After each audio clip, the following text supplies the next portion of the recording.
When a 14-year-old boy is found dead, clinical psychologist Fitz has to decide, was it suicide or murder?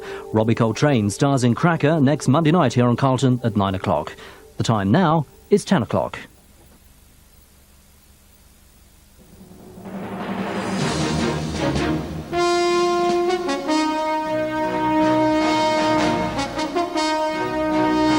From the headquarters of ITN, News at 10 with John Suchet. The government goes softly on police reform. The killing continues, 2 more murders in Ulster tonight. Repetitive strain injury is meaningless, says the judge. And a firestorm wreaks havoc across Southern California.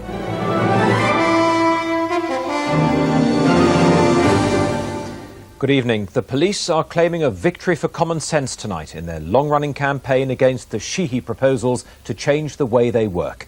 As we predicted on News at 10 last night, the Home Secretary Michael Howard said today he wouldn't be implementing the most controversial of Sir Patrick Sheehy's ideas.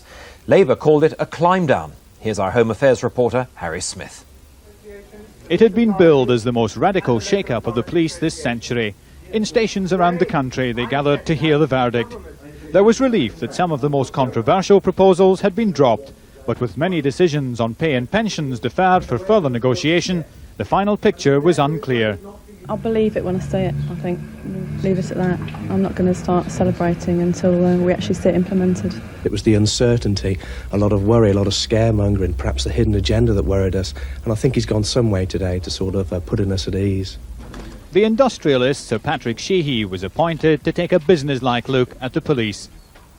He saw an organisation top-heavy with management where too many people regarded it as a job for life. It was a view very much in tune with government thinking when the inquiry was set up over a year ago. But today, the Home Secretary took a different line. Sheehy wanted performance-related pay. Howard accepted this in principle, but proposed a simpler system of appraisal. Sheehy suggested fixed-term contracts for all. The Home Secretary says for chief officers only. But on the abolition of the ranks of Chief Inspector, Chief Superintendent and Deputy Chief Constable, both agreed. Mr Howard told the Commons his proposals would create an effective, modern police force. Up to 3,000 more police officers on the front line protecting the public. That is what these changes will do. That, Madam Speaker, is my blueprint for our police service for the future. The opposition called it a retreat, which had simply added to the confusion within the police.